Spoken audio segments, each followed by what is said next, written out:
Merci de me présenter, c'est M. Baoundia, je suis président du conseil de vente de Kaolack depuis 2014. Je suis président du conseil de surveillance de construction des bâtiments et des publics. Je suis un expert en management et développement durable.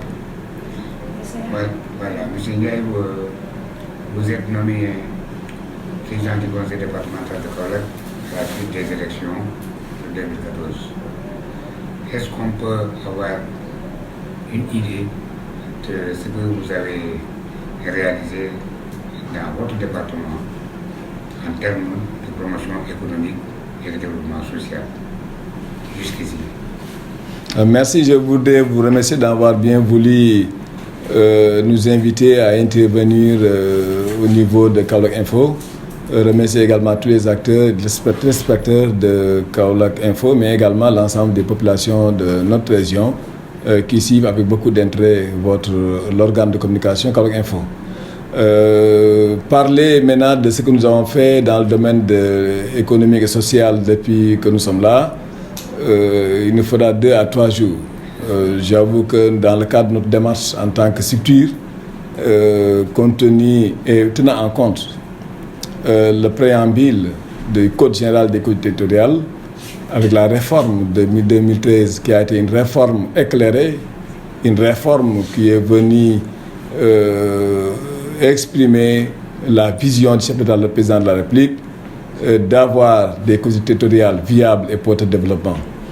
Et dans cette dynamique, le but fondamental de la réforme est d'avoir des collectivités locales qui pourront porter le développement territorial à la base, assurer l'impulsion du développement économique local. Et pour cette raison, votre question devient une question à la fois pertinente, transversale, mais également large, parce qui va toucher beaucoup de secteurs d'activité. Nous avons, dès notre arrivée à la tête du département, malgré qu'on soit élu sur la base d'un programme que nous avons proposé aux Kaolackois et qui l'ont voté massivement, nous avons fait un processus de mise en place d'un plan, d'élaboration d'un plan de développement départemental. À travers le plan de développement départemental, nous avons associé l'ensemble des acteurs de développement au niveau local, qui se trouvent au niveau des institutions d'encadrement comme les institutions consulaires, que cela soit au niveau des communes, au niveau des arrondissements, les acteurs proprement dits, suivant les secteurs et les potentialités de notre. Donc Kaolack dispose d'un plan de développement départemental. Si on parlait de l'impulsion de développement économique local, ça se fait. C'est la base des programmes ou d'appui à des programmes qui pourront faire la promotion économique, à la fois de nos acteurs, mais également des secteurs d'activité sur lesquels nous bougeons. Nous avons compris également que le Code général des collectivités locales nous a donné beaucoup de facilités, beaucoup de possibilités, de partenariats au plan national, de partenariats au plan international. Et très tôt, nous avons dit qu'il était important qu'on puisse développer une coopération internationale forte qui pourra nous permettre de venir appuyer nos secteurs de développement au niveau local. C'est pour cette raison que nous avons en 2016 signé une convention multi-acteurs avec la région de l'Oriental au Maroc, et qui a regroupé cités et gouvernements locaux d'Afrique, agents de développement de l'Oriental, mais également Écocommunication, qui est un organisme belge d'appui au développement. Sur cette base, nous avons mis en place, ici à Kaolack, le premier centre d'excellence coaching territorial en Afrique subsaharienne. En Afrique, nous n'avons que 2 centres. Le premier centre est à Oujda, à l'Oriental.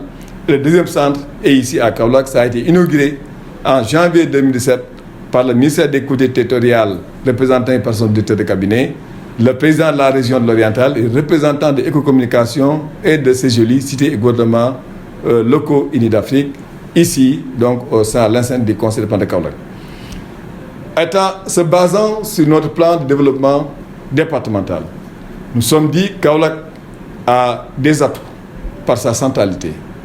Kaolack a des possibilités par ses potentialités économiques locales.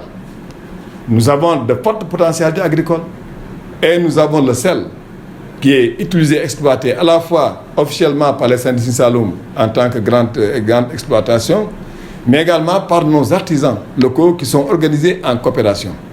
La coopération des exploitants de sel artisanaux fait 27 GIE, 1570 membres.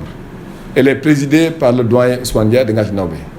Nous avons dit qu'il faut commencer à travers le conseil territorial à travailler par ce premier secteur économique important qu'on appelle le secteur du sel artisanal.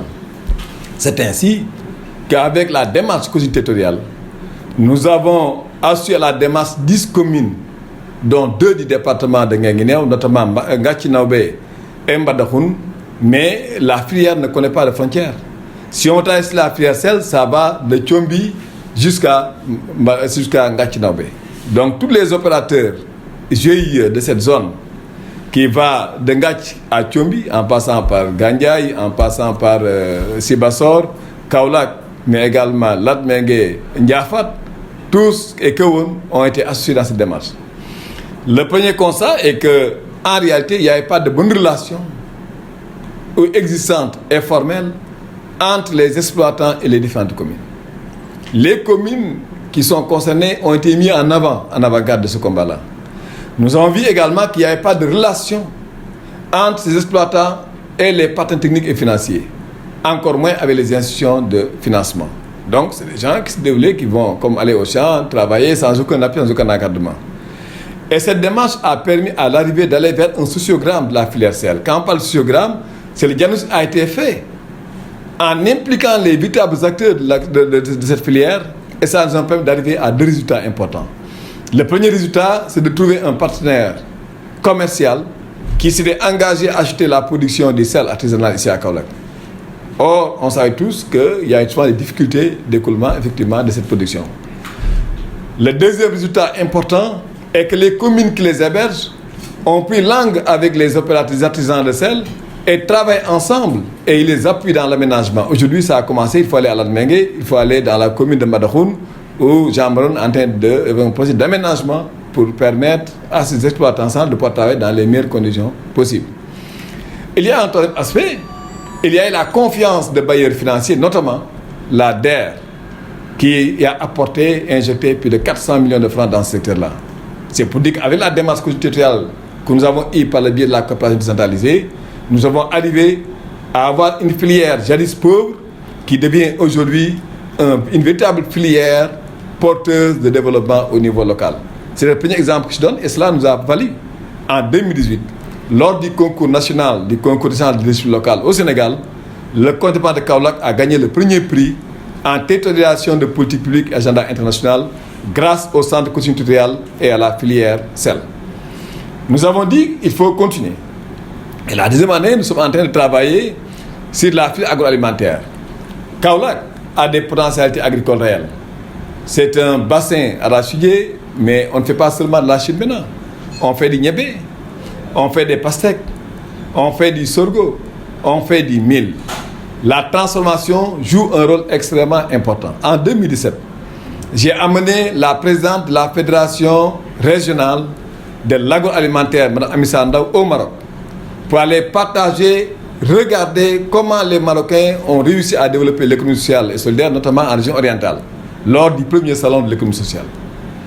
Et de là-bas, en 2018, nous avons eu la présence d'une forte délégation marocaine ici à Kaolack, présidée par le président du conseil régional, Abenabi Bui. De partant de ce contact, on a dit qu'il faut développer un partenariat entre les femmes transformantes de Kaolack et celles d'Oujda.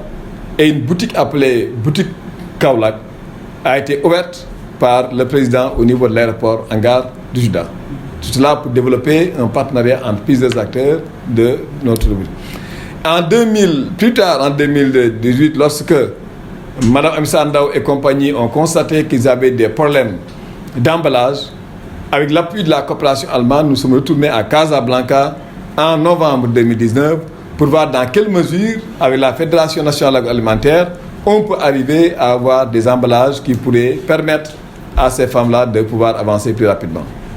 Cette filière est la deuxième filière d'études et de travail au niveau du centre de coaching territorial. Et aujourd'hui, là où je vous parle, on est en train de finaliser aujourd'hui avec ces acteurs, les représentants de 9 communes du département, mais également les partenaires techniques et financiers dont GIZ, ONFP, l'AFD et le centre. On est en train de finaliser, le DADL également, le service d'appui au développement local, on est en train de finaliser aujourd'hui le sociogramme de la filière. Le sociogramme nous dira quelles ont été les difficultés.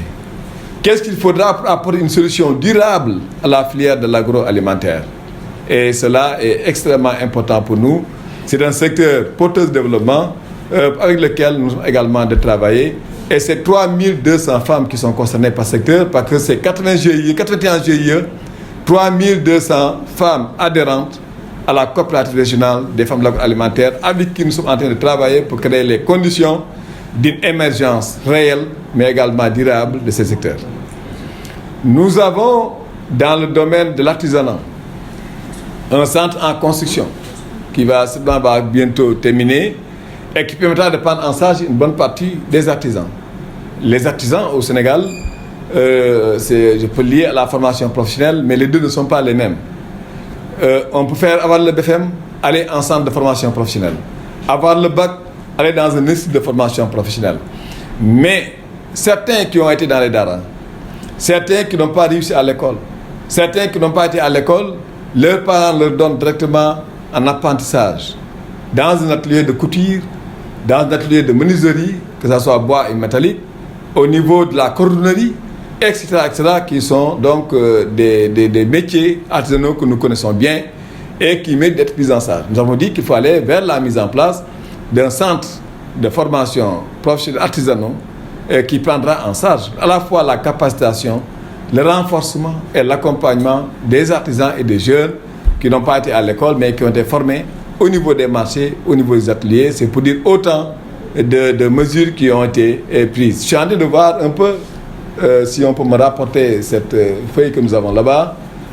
Oui, étant donné que Kaolack étant une zone agricole extrêmement importante, nous avons accompagné beaucoup d'associations dans le cadre du développement. Ce diplôme de reconnaissance date de 2015. Il a été donné par l'Alliance pour la formation d'agriculteurs de nouvelle génération.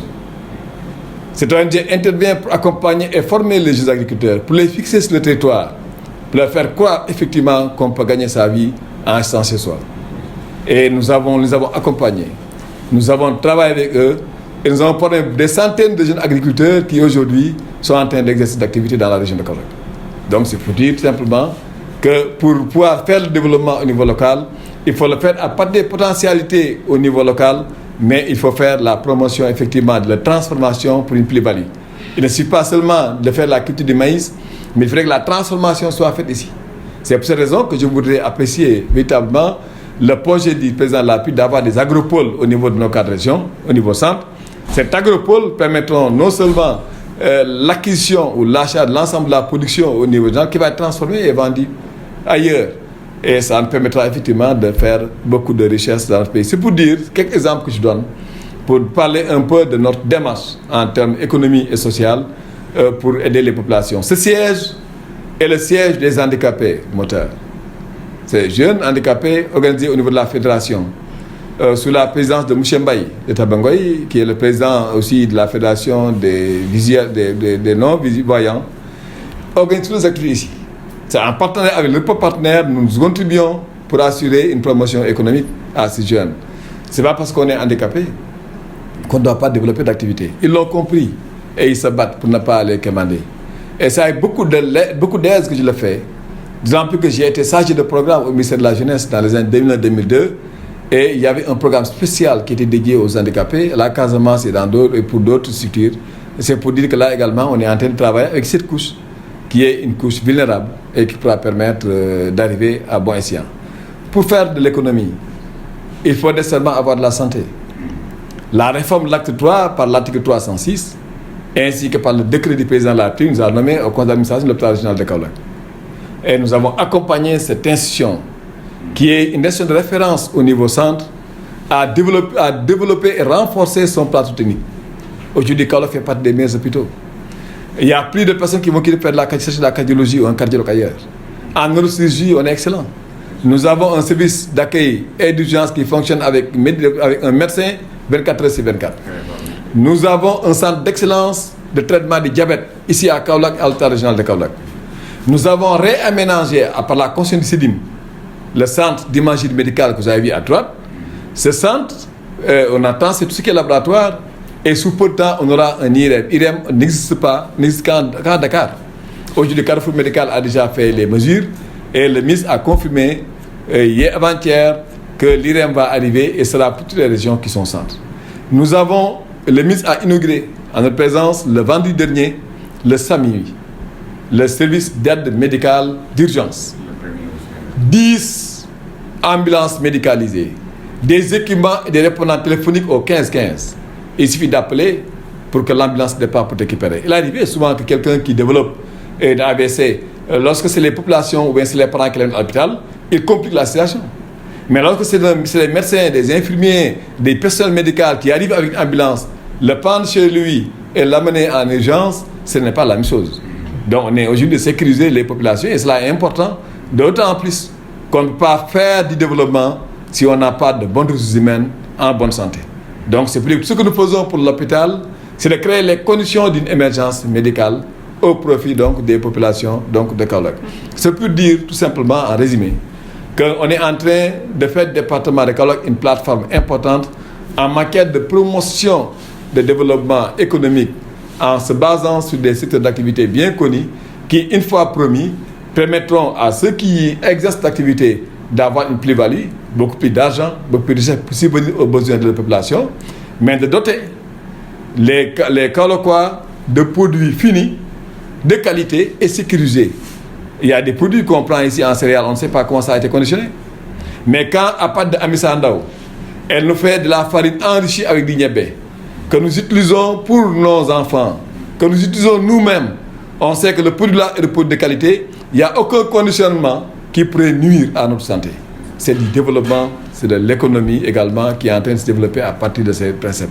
C'est pour dire que Kaolack est totalement en émergence locale, territoriale, c'est-à-dire non importée, et qui ne dépendent pas d'infrastructures au plan national ou international, mais c'est ici que tout est produit, c'est ici que c'est conditionné, c'est ici que nous avons réfléchi pour trouver des solutions, des acquéreurs, c'est ici qu'une bonne partie de ce qui est transformé et consommé aussi au niveau central. C'est ça. Est-ce à cause de cela que Kaolack a été élu meilleur département du Sénégal? Nous avons, en tout cas pour le public local, nous sommes à la 10e édition en 2019. Certainement en 2020, compte tenu de la Covid, l'édition n'aura pas lieu. Mais pour ces 2 éditions cumulées, Kaolack est la seule collectivité territoriale à avoir gagné 3 premiers prix. Je dis que nous avons été premier prix en territorialisation de politique publique et agenda international en 2018. Nous avons été en 2018 premier prix en participation citoyenne, engagement et présence citoyenne. Et cela, il est important de rappeler que je fais partie des acteurs du budget participatif. Quand on parle d'acteurs du budget participatif, c'est ceux qui, dans le mode de gestion, impliquent la société civile et les populations depuis le choix, l'élaboration des politiques, leur mise en œuvre et leur évaluation. Et je suis le président national du réseau des collectivités territoriales. Nous sommes 105 collectivités territoriales, 80 communes et 35 départements. Nous avons pris une option de dire qu'il faut aller vers l'implication des populations dans ce qui se fait au niveau des collectivités territoriales pour plus de transparence, plus d'efficacité, plus d'efficience. C'est pour cette raison que ce premier prix, avec beaucoup d'honneur que je l'ai gagné en 2018, le premier prix d'engagement et de participation citoyenne. Sur quel projet je l'ai gagné? Nous avons un rapport avec la coopération, avec Auxerre, ABN, qu'on appelle Apprendre, Bâtissons le Monde, qui est une structure française d'Auxerre, développer un partenariat qui nous a permis de développer et de faire la promotion d'écoles chantier. Quand on parle d'écoles chantier, au lieu que les Français viennent nous construire un mur ou des classes, ils viennent sur place. Ils forment des jeunes du quartier. On les implique. Ils ont un métier, un savoir-faire en construction de murs en géobéton.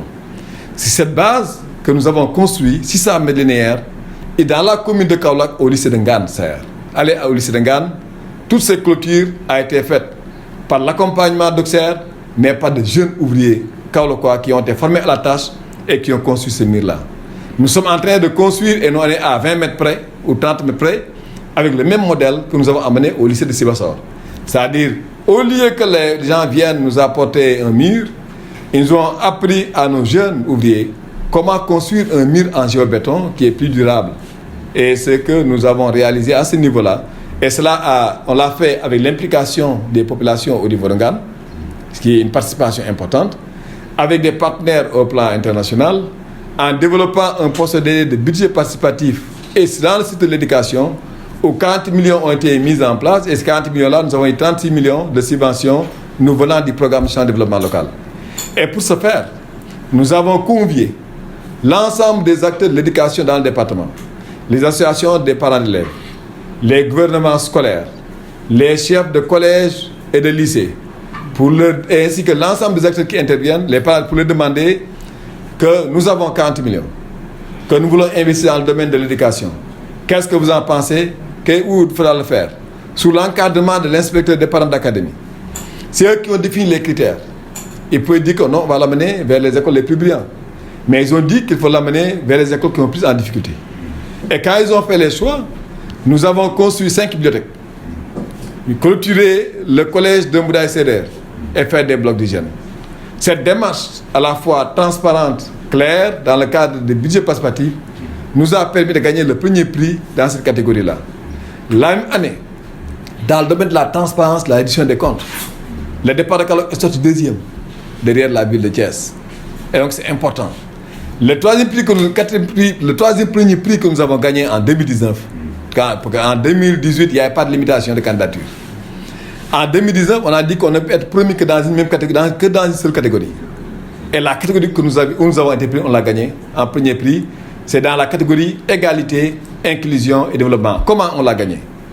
En partenariat avec la ville de Pondera, en Italie, nous avons développé le principe de bibliothèque virtuelle et d'informatisation de 12 communes, des sensibles de 12 communes. Je dis bien 12 communes du département ont été numérisées et informatisées par le conseil départemental sur la base d'un partenariat que nous avons avec la ville de Pontedera. Nous avons développé le système de bibliothèque virtuelle pour plus de justice et d'équité. Pourquoi plus d'équité? Ce n'est pas tous les parents, il n'y a plus de bibliothèque maintenant. Au début, on passait au lycée et prendre un livre. Mais de plus en plus, c'est devenu difficile, les bibliothèques se raréfient. Et tout le monde n'a pas les moyens d'aller acquérir de bons livres, d'une bonne documentation. Or, avec cette forme de bibliothèque virtuelle, il suffit d'avoir le code, d'avoir la connexion, d'intégrer ce code et d'avoir toute la documentation qu'on a voulu. On l'a expérimenté dans le département de Kaolack, de Ndofane jusqu'à Kaolack, pour permettre à des jeunes, quelle que soit la situation sociale, de pouvoir se connecter et d'avoir la documentation appropriée. Cela nous a permis de gagner en 2019 le premier prix national de leadership local dans la catégorie équité, égalité, inclusion sociale. Donc aujourd'hui, Kaolack est à 4 prix et une reconnaissance. Parce que dans le domaine de la santé, on a été reconnu. Quand on dit reconnaissance, distinction, c'est on a distinction de bonnes pratiques. C'est chaque année, au mois de janvier, nous sommes en coopération avec les médecins de Cannes qui viennent ici à l'hôpital régional Ladji Ibrahima Niass faire des opérations. Cette démarche a été considérée comme une bonne démarche et a été distinguée par le comité scientifique du prix d'excellence de leadership local au Sénégal. Donc je suis à 5 distinctions, dont 3 premiers prix, un deuxième prix en transparence, mais également une 5e distinction dans le domaine des politiques sociales. Au Sénégal, c'est pour dire, quand la question que vous me posez de qu'est-ce qui a été fait dans le domaine de l'économie, il suffit de voir un peu là où nous avons gagné des prix pour comprendre que le social, malgré le fait qu'on doit porter des programmes structurants pour cette économie, est important chez nous et on y accorde un intérêt particulier. Récemment, j'étais avec les associations des mondialisés et nous avons d'autres programmes également que nous développons pour venir en aide aux associations et personnes vulnérables ou bien en situation de vulnérabilité ou d'handicap.